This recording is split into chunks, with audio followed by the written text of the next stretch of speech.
Fashion Week Brooklyn to speak about sustainability, technology, and everything that we know about fashion. And so, without taking any more time, I would like to introduce Pierre. Pierre will then proceed and introduce everyone else.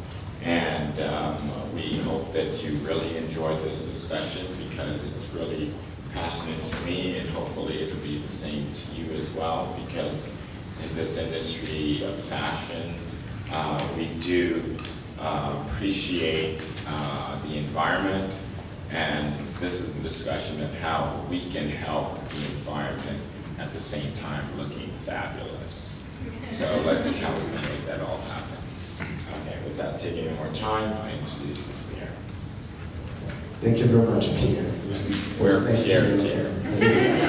Monday night in New York with two Pierres. Yeah. Thank you very much. So my name is Pierre. I'm French, as it doesn't sound. More French than him, though. So, Yes. So I'm an entrepreneur. I'm the CEO and co-founder of Ariani, which is a very cool project that I'm not going to talk a lot about tonight. And I'm the curator of Fashion Future Now. And I'm delighted to moderate this panel with Anne Rosenberg, who's the global head of SAP Next Gen, Clara Tattersall, is it well pronounced? Tattersall, who's the CEO and co-founder of Sunderland, and Elsa Johnson, who's the head of marketing for Global Fashion Exchange. So really happy to have three fantastic ladies on this panel, and they're going to give us very different perspectives on how technology can influence fashion to make it more sustainable. But first and foremost, Anne, you're welcoming us here. Thank you very much. I know you're doing a lot of amazing things here, supporting the SDGs and pushing innovation in fashion, but not only. So can you tell us a little bit about you and this place and why it's so special? So first of all, welcome back to Fashion Week Brooklyn.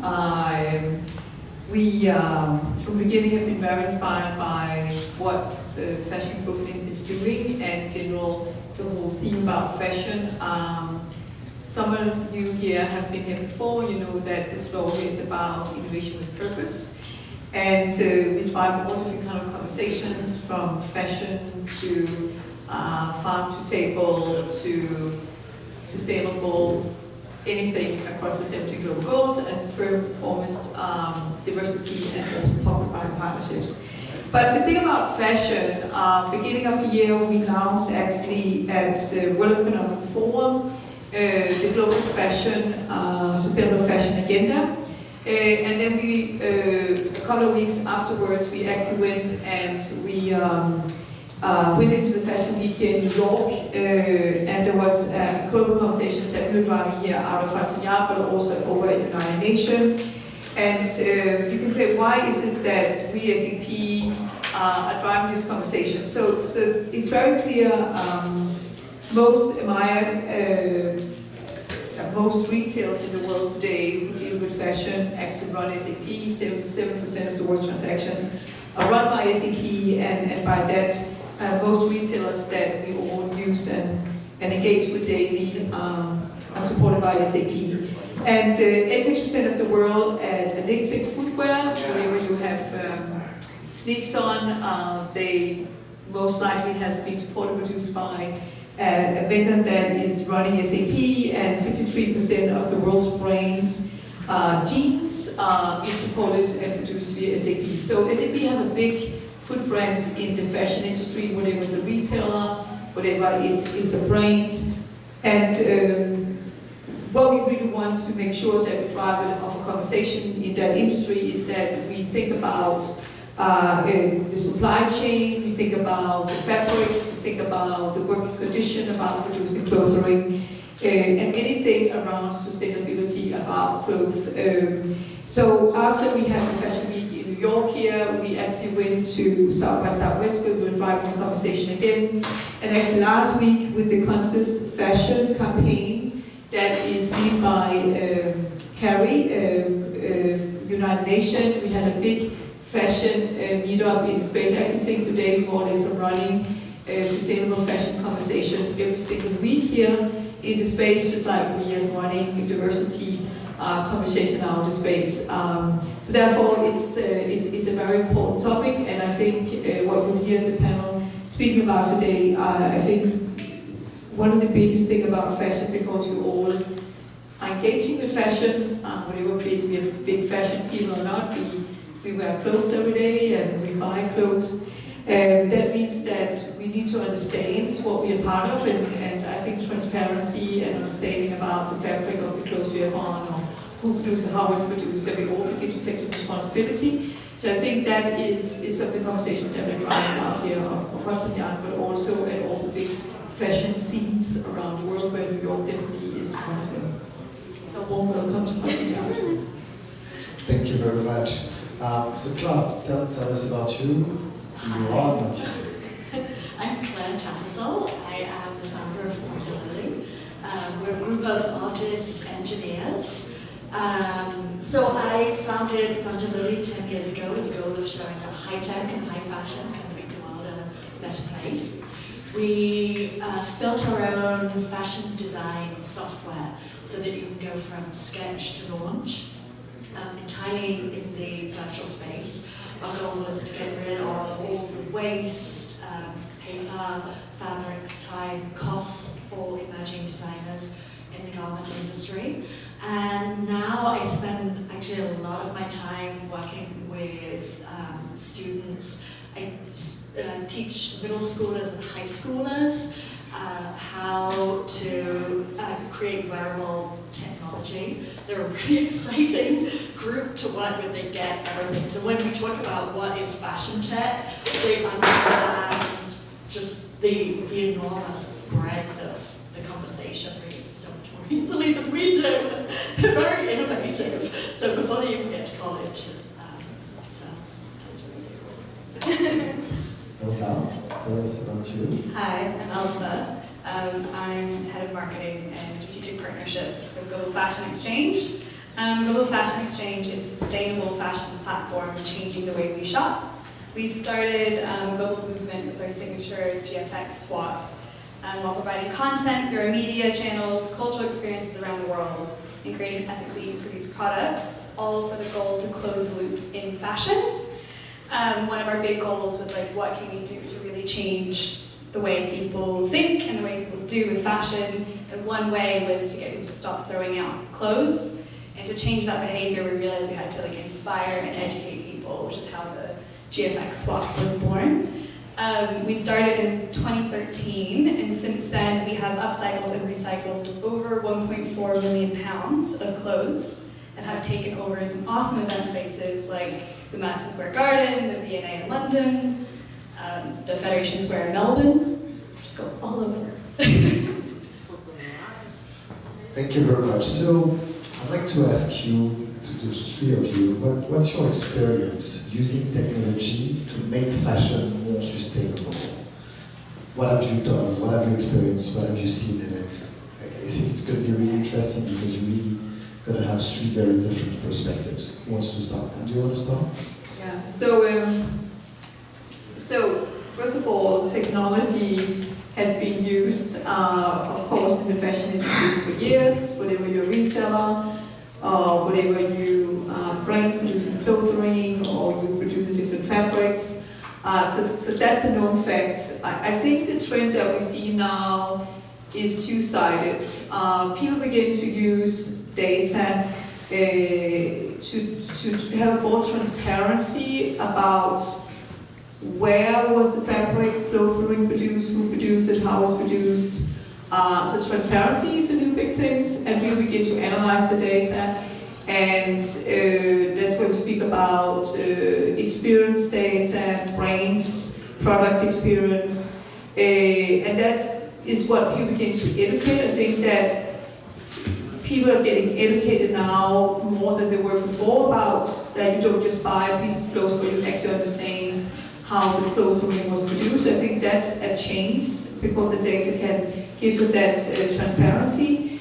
Secondly, I think that like we have an accelerator just around the corner over here, and we have an accelerator working on different sustainable ideas. And one of the startups that we have that we also had over South by Southwest is EON, which really use IoT to track, to do a hardcore tracking on the entire supply chain from how clothing is being produced. So I think technologies have been around, but the fact that you now have an immersive technology, you're able to do new things. To your point, you do new things that you couldn't do before. But again, I work for a technology company, and I'm all about the technology. But we always need to remember that technology is an enabler. It's up to us as human beings to use the technology inside the data, to use it for something. And that's why I think many of the conversations I have about the sustainable fashion is more like the aha moment where people say, I actually did not know, like for how much water is being used, or how much, the inside in the clothing that I wear and buy, what happened with the clothes, or if you just look into how much clothes, what do people do with clothes that is not being sold. I mean, it's really just insight about clothing in general. And I think that is not so much about technology, it's more about that we are in a world right now where sustainability is becoming a must. It's what we call sustainable living. So people want to have a way to live in a sustainable way, so people take responsibility about their behavior down as a consumer. So I think it's not just about technology. Technology can enable us to do things we couldn't do before, but it's more us as individuals taking responsibility. Thank you. Elsa, what's your perspective? Well, I mean, Anne put it together really well. But for GFX, for us, we're not like a tech company like Claire, so we use it, or SAP, we use it a bit more basically, and we have found that social media has completely changed the way that we do business. There's no way we could have expanded across the world as we have without Instagram, mainly for us. But it has enabled us to get our story and our message out there that within 1 hour, we're trending in Bangalore. And you're like, that would never happen. Yeah, well, that's actually very unique, because if we think that sustainable change comes from different behaviors, you gotta move those behaviors, Yeah. You gotta make people realize, and social media is great for that. For sure, especially even education. Like every once in a while, so many people be like, we'll throw a fact out there, and people will be like, I've never thought about that, I had no idea. Like, that's how long it takes for your clothes to decompose in a landfill? And you're like, yes. So how many people follow Global Fashion Exchange on Instagram? So Global Fashion Exchange is the place. Claire, tell us about your experience making fashion more sustainable with technology. So my main experience with technology and sustainability is with our own software. So we partnered with stores in the garment district. We built up the business bit by bit, and we were selling their fabrics online. And then as we built our software, and then we licensed a product from Columbia University so that we could take our 2D patterns and drape them on a 3D model. That entire process was very labor intensive, and they published a paper on it just as we were really struggling with that so much. And then we could use the fabrics that we were photographing and selling in the garment district to then drape those on the model as well. And then working with companies like Body Labs, who Amazon bought just a year ago, 18 months ago. But I think it's a really exciting place. There's been no real revolution in the fashion industry since the sewing machine, and things are really picking up steam now, and it's across so many different areas. And the people who are sitting up here, we're from far in the back end to far in the front end, and retail, and it's the entire industry is changing, and I think the consumers are driving it a lot. People really want something meaningful. Yeah, and if I can add something to that, to conclude maybe this little part, I think there's there are the basic technologies that always be the basic technologies, but right now we see more and more things on the shelves ready to be used by brands to actually meet those new needs of the customers who really want to have a sustainable life. But right now it's possible, and that's going to come to my next question. What are the companies or the solutions that you've seen that have really impressed you the most? And you've mentioned Ian, Anne, and I would like you to come back to that and tell us more about what Ian is doing with Peak Plan. So just before I touch on this, today I was interviewed to a startup guide, and I have a theme right now which is about what does it really mean to win.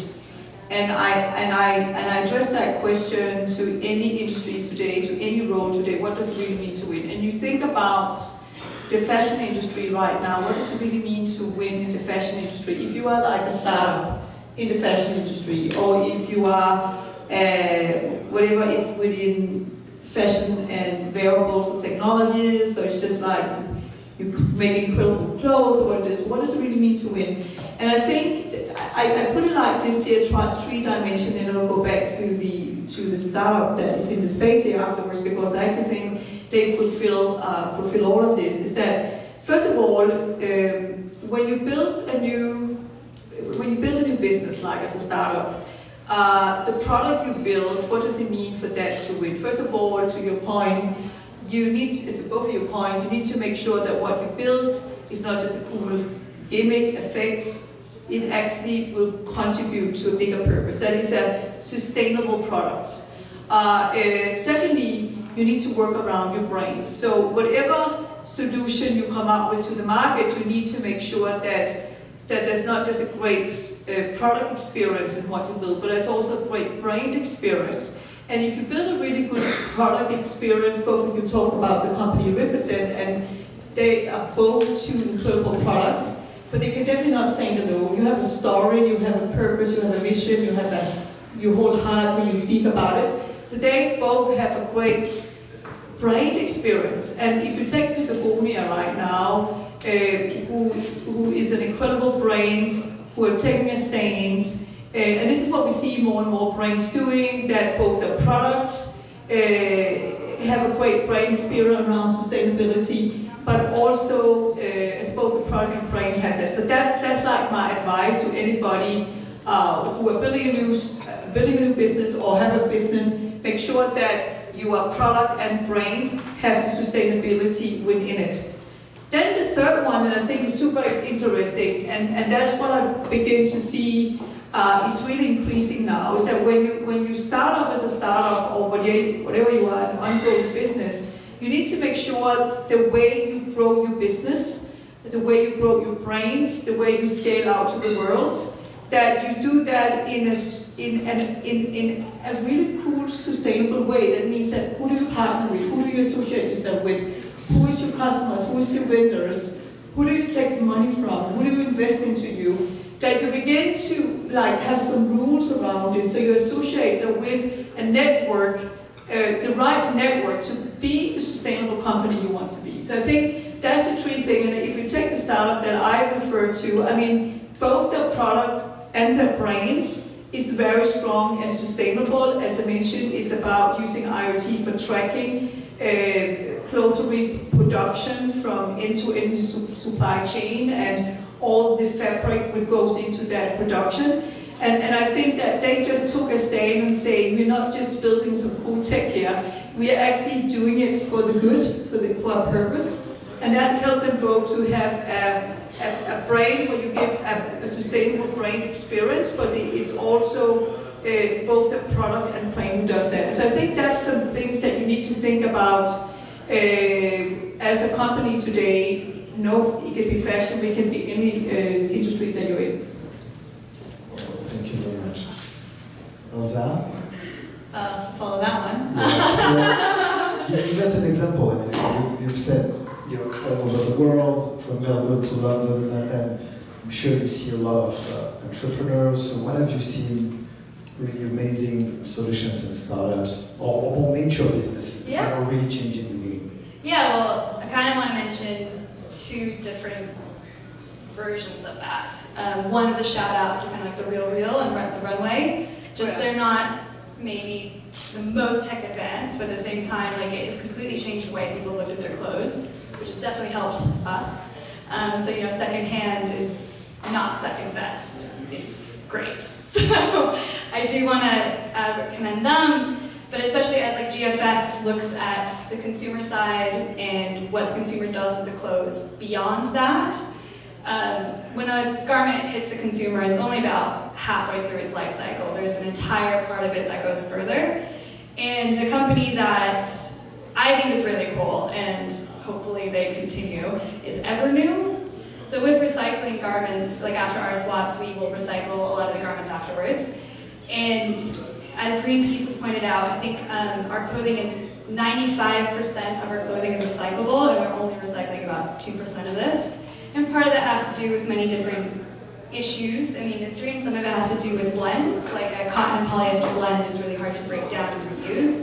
So Evernew has found a way to actually separate the cotton and polyester, and then take the cotton and chemically dissolve it back down into another cotton fiber using a closed-loop system that can then be made into a new cotton t-shirt, which is really cool. It's kind of like almost, we don't even need any more cotton farmers, which is great. So I want to see that one continue to grow. And ideas like that continue to grow, looking at the end life cycle of a garment, not just the beginning. That's great. And so to mention two others in this very same field, you have Awesome Tex, who's doing something fantastic in the same vein. And I think, oh, there's a brand also that's really cool. It's called 4 Days. And it's you register for your t-shirts, so you pay $10 a month, and you get 3 tees, and you get to send them back if they have any problem. They will be recycled, brought back into the circle, and remanufactured. So it's really important to look at the end of the cycle. Yeah. So yeah, following on that, actually, the area that I'm really excited about is the future of fabrics. And the quiet technology that's behind that, the technology and the engineering and the entire science. Like there's one meadow that's in Brooklyn, and they're growing their own leather. They had something in Is Fashion Modern at MoMA. And there's a lot of other companies. There's Spinova in Norway, that they're making fabric from scraps, like wood scraps and cellulose scraps and things like that. This Reprieve, that they are making a fabric that designers are using for swimwear out of plastic bottles, which is, you're partnering the whole cleaning up the oceans concept with that as well. So I think fabrication, there's enormous changes that we are going to see that's really going to change the fashion industry. 3D printing, I think, as well, is something we should very much be looking to. Chanel is, they're 3D printing some accessories, more people are doing zippers, but that really is zero waste. So those are areas that I think we have to be really excited about. So I have a challenging question for you. Yeah. Because I know wearables, and so you'll probably show us some things at the end. So there's a big question around wearables and sustainability. What is the end life of a garment that carries wearables? How can it be dismantled and recycled? Is it even possible? So just wanted to ask you to take on that. What is the compatibility between wearables and sustainability? It's a great question, and I think it's something as consumers that we need to demand answers to. But wearable technology is such a huge subject. So we have some delightful models here today who are wearing things. So we've got one, and she's wearing she's got the light sewn on that, it's going to change color. It's with an accelerometer depending on how she moves. But the main product is made from cotton. I honestly, with the microprocessor and the accelerometer, the plastics, I I don't know what the origin of those are. They are a small part of the garment, but there's also wearable technology is not just things that are sewn on the outside. It's not just your Apple Watch. It's garments that are reacting to the body that could be using bacteria that's providing us, that can create electricity. So, yes, it's it's a good question. I don't have the answers. Nobody really has the answers. It's a process that everybody is going in. It's going to be really interesting to see where it does go. Yes. Thank you. So what's next? And how do you see the future? How do you see in 5 years from now, what will be different? How technology will have transformed fashion? Will we have a more circular and sustainable industry and business overall? How will that, from where will it come? So I love that question, and I got actually really excited when we had that conversation in the Fashion Weekend, for 4.5 months ago. Because in the panel, people were saying 2 years is a tipping point. And I was like, wow, that is interesting. 2 years, and the prediction is that consumers, retailers, brands have adopted. And I was kind of thinking, that might even be true, because if you think about it, what is the tipping point? Because I don't think any of us would not contribute to having a right way of producing clothing with the right working environment, with the right supply chain, with no waste. I mean, everybody wants to have that done the right way. So the question is, and we spoke about it also at United Nations the same week, is it the brand who need to change behavior? Is it the retailers who need to change behavior? Is it the consumer who just needs to say enough is enough, we don't go to buy the product anymore? What is the tipping point? And I don't think nobody has that answer right now, but I will say, and I think the fact that you decided to come here tonight, and the fact that we are running an event around this, and we are not unique in any kind of way, this is happening all over the world, is becoming a topic, it's becoming a conversation. It's something that you see many more startups, you see we'll be all the fashion institutes the next 2 days. It's becoming something that people want to see change. And I think that when the world decided that something wanted to be changed, and the citizens of the world stand up and say enough is enough, the brand will change because the brands want to sell the products. The retailers want to sell the product and have a great supply chain and all that good stuff. So I think a combination of this, we will see, and I'm very optimistic the next 2 years, we will see a whole new buying patterns around fashion. We will also see back to the wearables using technologies, both whether it is embedded into the clothing or the way we produce the clothes will absolutely be embedded. But of course there's always the price points, because that was the conversation we always return to. Because if you begin to look at fashion today, which is produced in the right sustainable way, it needs to be affordable. Because I don't think anybody is against buying, everybody wants to buy sustainable clothes, right? Everybody wants to recycle clothing. And as soon as you become that a normality, and you don't just throw out clothes, but you actually recycle it, it's becoming a fashion now to go to second hand, to swap, to run the runway. Tips and tricks. Sandra, she's not right here, but she was just sharing to me yesterday. Oh, there she is. What is the name of the app, Sandra? Cladwell. You should come and show the app. Come on, show the app here. Please. Okay. So she has an app where you can actually take your entire. We were speaking about it today, also yesterday, about you can take all the clothes you have at home and you can put it into this app that I'm showing now here. You show it, and how many percent does it says that you actually use your clothes at home? 20%. 20%, right?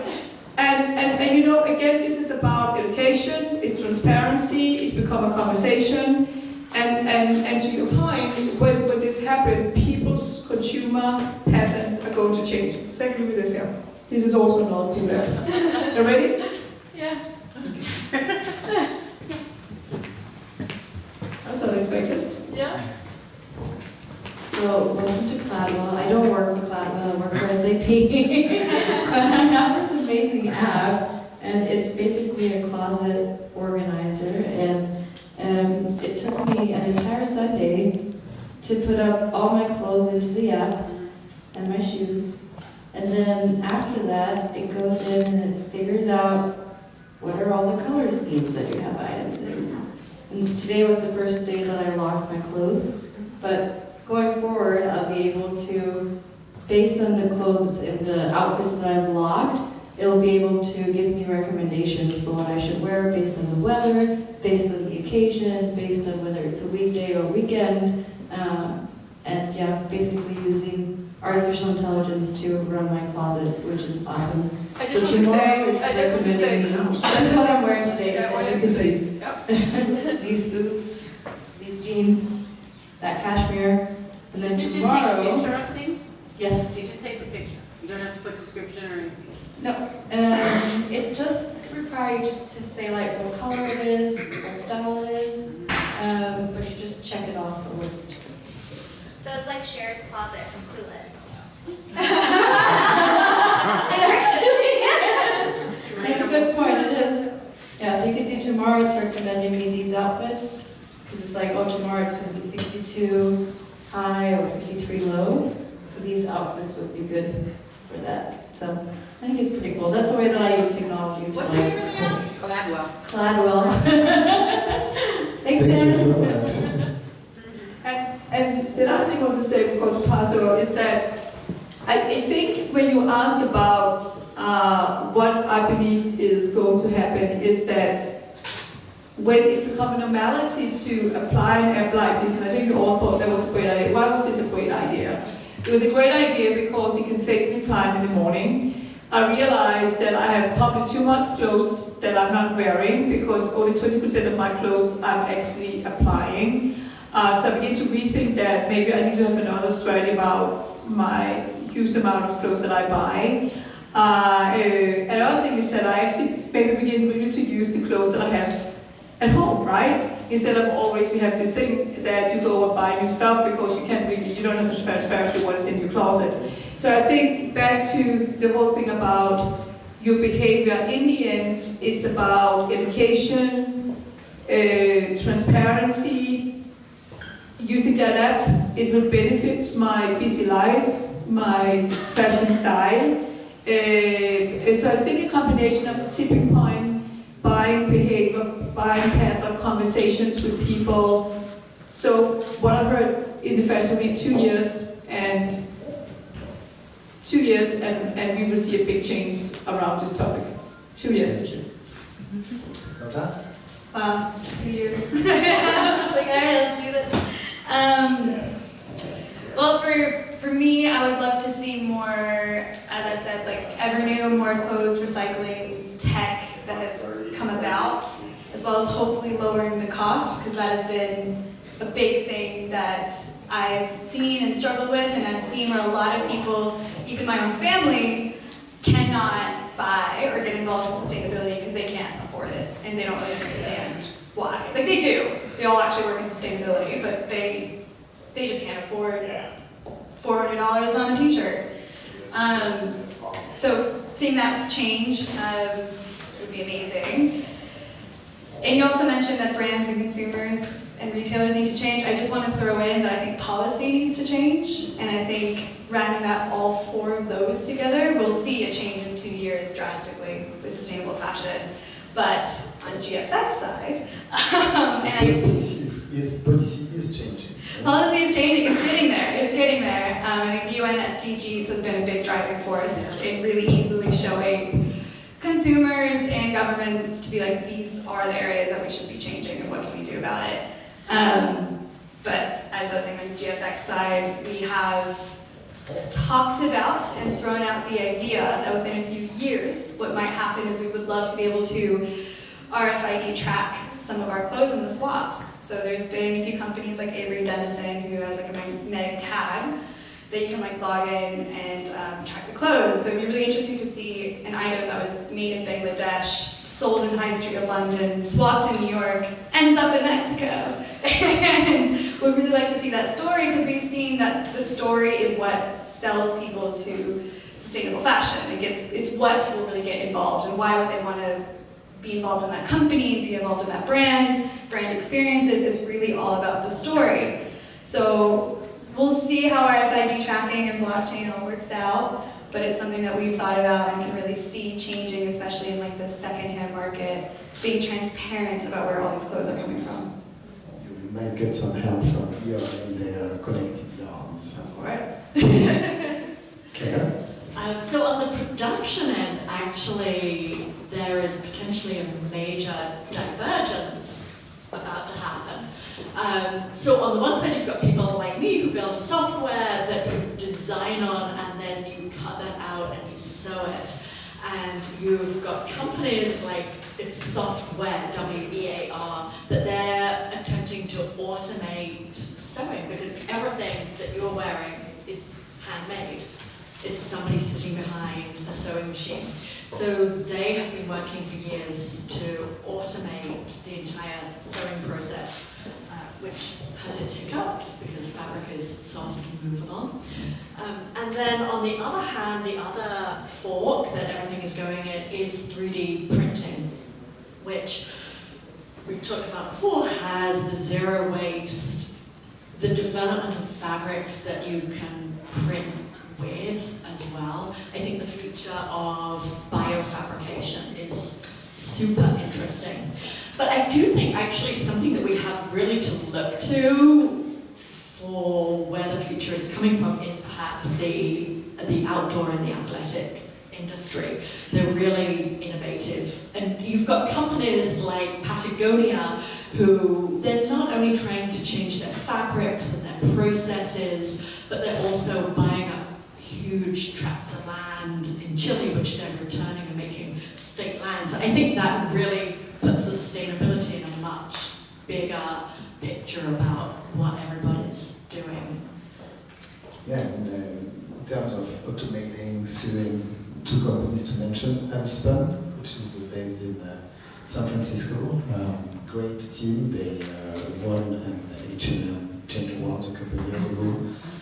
And there's another one in France called Tekin, based in the region, Lille region de Mons.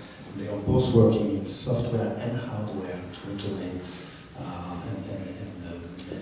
and create on-demand with machines. It's pretty awesome. And what will this mean as well for where clothes are produced and how they're going to be shipped, or if it's going to be much more local? So the future is it's a big unknown and it's happening fast. Yeah, I think, to wrap this up, I think if we look at the future, brands are going to want to be closer to their customers, so they're going to be more and more direct, they're going to be more and more omni-channel and mastering their distribution.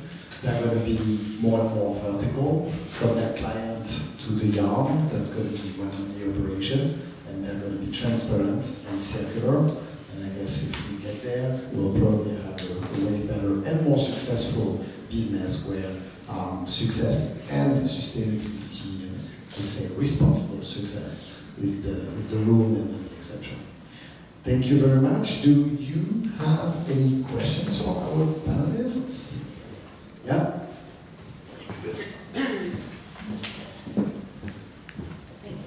I'm a member of the Fair Trade Coalition, and we're doing a lot of work with educating and sustainability summits, and I think one of the things that we've come up against is educating the consumer so that they absolutely have all the transparency, the facts and the blockchain and everything that's about the garment. So I'd like to get your opinion a little bit about, I'm an event producer, so what I do producing events and making everything sustainable, and actually the consumer knows what's happening in the event and what's on the runway, what's in the makeup, what's in the hair products, and I think we have to educate the consumers as much as, because that's the ones who really drive it, because they're the ones who buy it. And it's not just the Gen Xers and Gen Zers and millennials. So could you maybe talk a little bit about how you feel some of the efforts that we can do to really drive home the consumer, because that's where it's going to start. So I want to go with a very stupid example, but I think literally just that's what it takes. So some of you who have heard me speak just when I came after Christmas here, this meetup, so you heard this example before. So I was on skiing vacation in Europe, and I had a layover in Denmark, where I come from. I live in Europe, come to Denmark, and Denmark is a country which is very much about sustainability, right? And I opened up in the morning the news, and they spoke about, because all days are going on skiing at this time, at that time of year, they spoke about not just skiing, they talked about going on a sustainable skiing vacation. So they talked about the clothes that you wear, they talked about how you get there. It needs to be like sustainable, the right way of traveling. They talked about the lift system, you know. And I suddenly had this aha moment where I realized if you can bring the sustainable conversation into the daily conversation, if it's like, you know, when you walk into a room and with your friends and family and you begin to speak about at the dinner table about, you know, sustainability like any other topic we speak about. I call it making sustainability normality, make a normality around it, just incorporate it into your sentence. Like they talked about sustainable skiing vacations, and I bet on after that thing that suddenly it became a thing in Denmark. You don't go on a skiing vacation anymore, you go on a sustainable skiing vacation. And if you don't, so excuse me, why don't you think about this? Are you not responsible, right? So I think to your point, how do you do this? I think it's very simple. You begin to put it into the theme of the event, the food that you serve, as you talked about, the hair product, the clothing.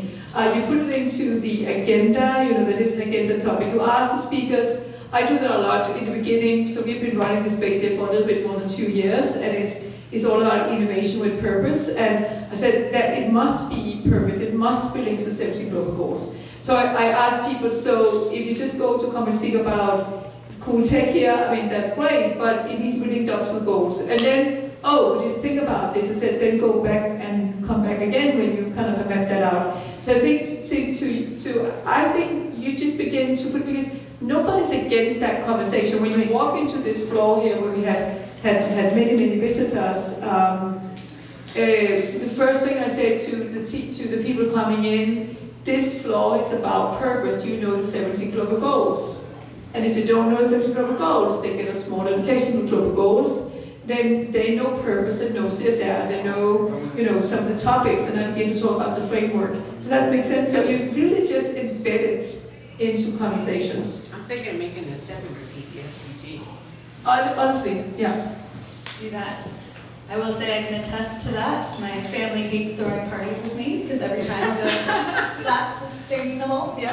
Or using paper towels. Like they really dislike it. But I will say that I do that not to be rude and being like, what is that? I do that more as just like, just bringing up to be like, they're an older generation, let's be honest, and they go to the grocery store and they're just not thinking about buying that. They just think that's easy, we'll just take it. So kind of bringing it up, even in small ways, is always the best way. To just bring it up more of a question, to be like, to think more about it. Event-wise, I will say from a marketing point of view, I always suggest to brands and events to always be a little bit honest and say like, hey, we're trying to be sustainable, we're trying this as much as we can, do you have any other suggestions that you might not have thought about, no one else had thought about, and no one can really then criticize you for being open and honest, and sustainability is a growing process, no one is perfect. So for an event, that is something to use. Also social media, just saying.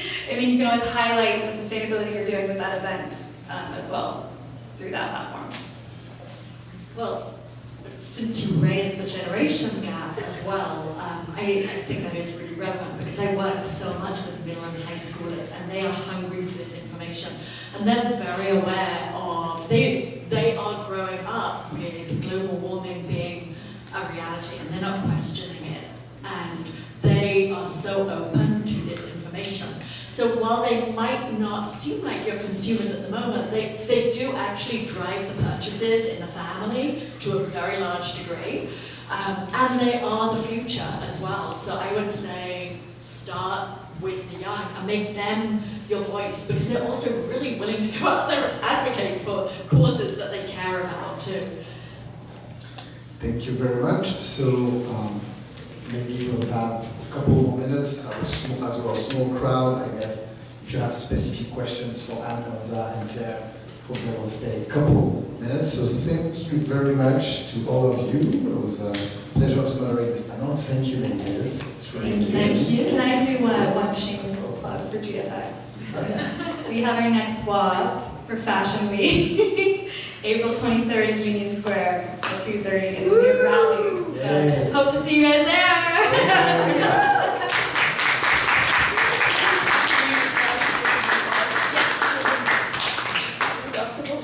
Thank you very much, and thank you very much to Brooklyn Fashion Week. Thank you. I have your email actually. Sunset. Let's be